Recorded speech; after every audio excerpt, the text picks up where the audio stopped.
बिस्मिल्लाहिर्रहमानिर्रहीम अस्सलामु अलैकुम welcome back to our channel aspirant. तो बेसिकली आज की वीडियो में डिस्कस करने जा रहे हैं नेक्स्ट न्यूमेरिकल क्वेश्चन के बारे में।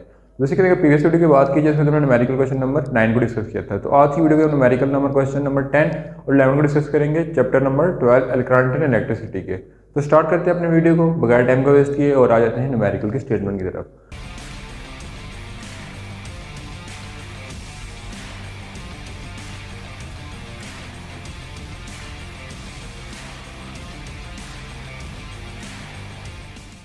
तो बेसिकली अगर न्यूमेरिकल की स्टेटमेंट देखा जाए तो न्यूमेरिकल प्रॉब्लम नंबर 10 में लिखा हुआ है कि the volt in a circuit to right may be consider to be ideal. ठीक है, यानी हमारे पास ये सर्किट है, सर्किट में हमने इस साइड पे क्या लगाया हुआ है, वोल्ट मीटर। ठीक है, जो आइडियल है, ठीक है, जो इस रजिस्टर के क्रॉस वोल्टेज को मेजर कर रहा है। ठीक है, बेसिक उसके बाद क्या लिखा हुआ है, द वैल्यू आर 15 वोल्ट, यानी जो हमारे पास ईएमएफ बैटरी सेल लगी है वो कितनी वोल्ट की है, 15 वोल्ट की। इंटरनल रेजिस्टेंस हमारे पास 5 ओम की है, R1 हमारे पास 100 ओम की है एंड R3 हमारे पास, R2 हमारे पास 300 ओम की है। हमने कैलकुलेट करंट करना है थ्रू R1, तो हमने करंट कैलकुलेट करना है अक्रॉस R1। ठीक है, तो बेसिकली हमारे पास अगर गिवन डाटा की बात कीजिए तो हमारे पास ये सारी चीजें गिवन है, ईएमएफ गिवन है, R गिवन है, इंटरनल रेजिस्टेंस गिवन है, R1 गिवन है, R2 गिवन है। तो हमने क्या फाइंड करना है, इस रेजिस्टेंस के क्रॉस करंट को फाइंड करना है। ठीक है, तो स्टार्ट करते हैं। तो बेसिकली सबसे पहले हम गिवन डाटा लिख लेते हैं, हमारे पास क्या क्या चीज गिवन है।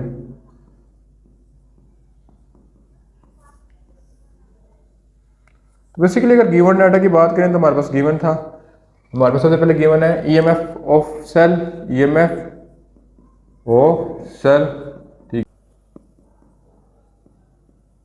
ठीक है, उसके बाद हमारे पास इंटरनल रेजिस्टेंस गिवन है सेल की, इंटरनल रेजिस्टेंस जिसको स्मॉल आर से डिनोट करेंगे वो कितनी है, 5 ओम। फिर R1 हमारे पास गिवन है कितने, क्या है, 100 ओम। फिर R2 हमारे पास गिवन है कितना है, 300 ओम। हमने फाइंड क्या करना है वो भी देख लेते हैं। तो बेसिकली स्टेटमेंट से देखें तो हमें फाइंड करना है, to find current across R1, यानी IR1 हमने फाइंड करना है। ठीक है, तो बेसिकली फर्दर कैलकुलेशन की तरफ आते हैं, सोल्यूशन की तरफ आ जाते हैं। तो सोल्यूशन की तरफ देखा जाए तो हमारे पास पहले हम इसका इक्विवेलेंट बना लेते हैं। ठीक है, तो अगर देखा जाए तो हमारे पास R1 and R2 are connected in parallel. ठीक है, तो रेजिस्टर 1 एंड रेजिस्टर 2 आपस में कैसे कनेक्टेड है, पैरेलल। तो हम यहाँ पे लिखेंगे R1 and R2 are in parallel, so their equivalent will be. तो बेसिकली पैरेलल में तो आप इसका इक्विवेलेंट फाइंड कर लेते हैं। तो हमारे पास क्या फॉर्मूला होता है इक्विवेलेंट का, तो अगर दो चीजें रजिस्टर आपस में पैरेलल में कनेक्टेड है तो उसका फॉर्मूला होता है कि 1 divided by R equivalent is equal to 1 divided by R1 plus 1 divided by R2। ये आ गया। ठीक है, 1 डिवाइडेड बाय आर इक्विवेलेंट, तो R1 की हमारे पास वैल्यू है 100 ओम एंड R2 की हमारे पास वैल्यू है 300 ओम। ठीक है, तो बेसिकली जब इसका फर्दर सोल्यूशन करेंगे तो 1 divided by R equivalent is equal to 1 divided by 75 ohm आ जाएगा। ठीक है, तो बेसिकली हमने आर इक्विवेलेंट फाइंड करना है, तो आर इक्विवेलेंट डिवाइड में आ जाएगा, तो हम इसका उल्टा देंगे डिनोमिनेटर नॉमिनेटर को, तो हमारे पास आर इक्विवेलेंट आ गया 75 ओम। ठीक है, तो बेसिकली जो हमने आर इक्विवेलेंट निकाला वो हमने R1 और R2 को पैरेलल में कनेक्ट करके हमने आर इक्विवेलेंट निकाला। ठीक है, बेसिकली अगर मैं सर्किट डायग्राम को भी देखूं तो वो कुछ इस तरह बन जाएगी। ठीक है,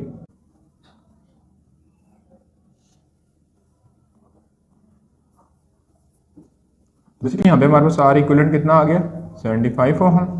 ठीक है, और यहाँ पे हमारे पास स्मॉल और कितना था, 5 ओम। ठीक है, और ये कितनी बैटरी, 15 वोल्ट। ठीक है, तो बेसिकली मैंने आर टोटल निकाला था क्योंकि मैंने सर्किट को कम्प्लीटली सॉल्व करना था। तो मेरे पास अगर मैं देखा जाए तो जो हमने आर इक्विवेलेंट कैलकुलेट किया, ठीक है, R equivalent and internal resistance are in series. ठीक है, तो बेसिकली आर इक्विवेलेंट और इंटरनल रेजिस्टेंस आपस में कनेक्टेड है सीरीज में, तो इक्विवेलेंट क्या बन जाएगा कि हम लिखेंगे R equivalent prime is equal to R plus R equivalent. तो हमारे पास इंटरनल रेजिस्टेंस की वैल्यू कितनी थी, 5 ओम, वो पुट कर लेंगे, प्लस आर इक्विवेलेंट की वैल्यू जो हमने कैलकुलेट की थी जो कितनी है, 75 ओम।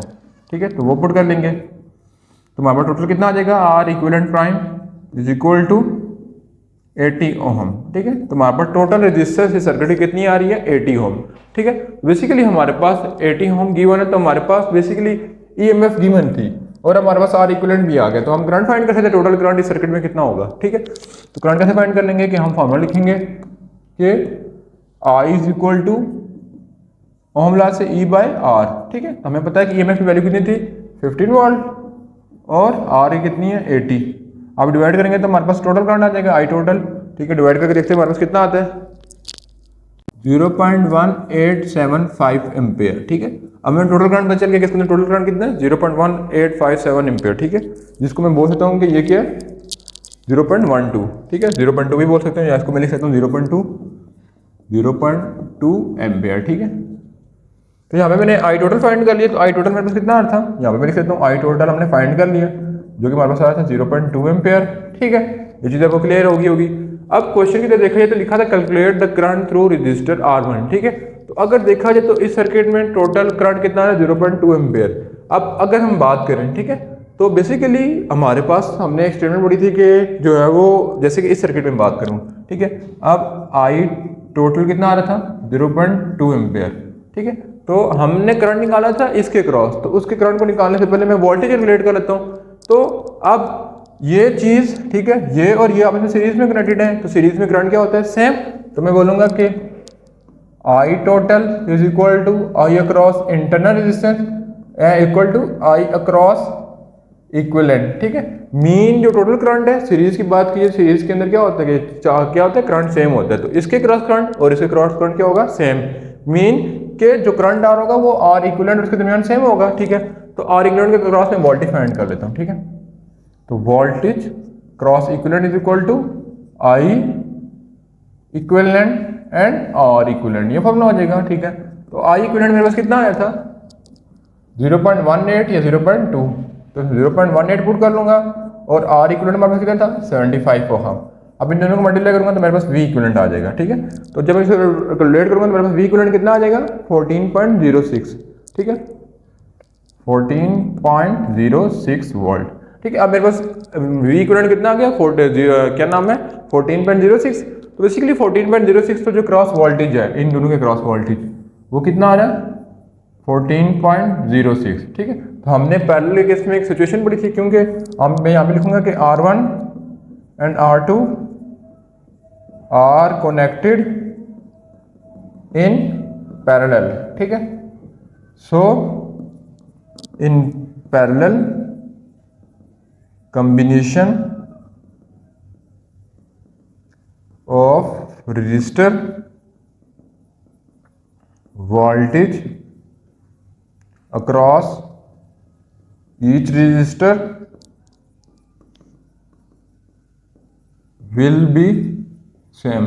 बेसिकली अगर हम बात करें पैरेलल में, तो पैरेलल में पढ़ते थे कि V total is equal to V1, sorry हम यहाँ पे लिखे थे कि V total is equal to voltage across first register, voltage across second register and voltage across third register up to solve voltage across and register. ठीक है, तो ये चीज़ आपने पढ़ी थी।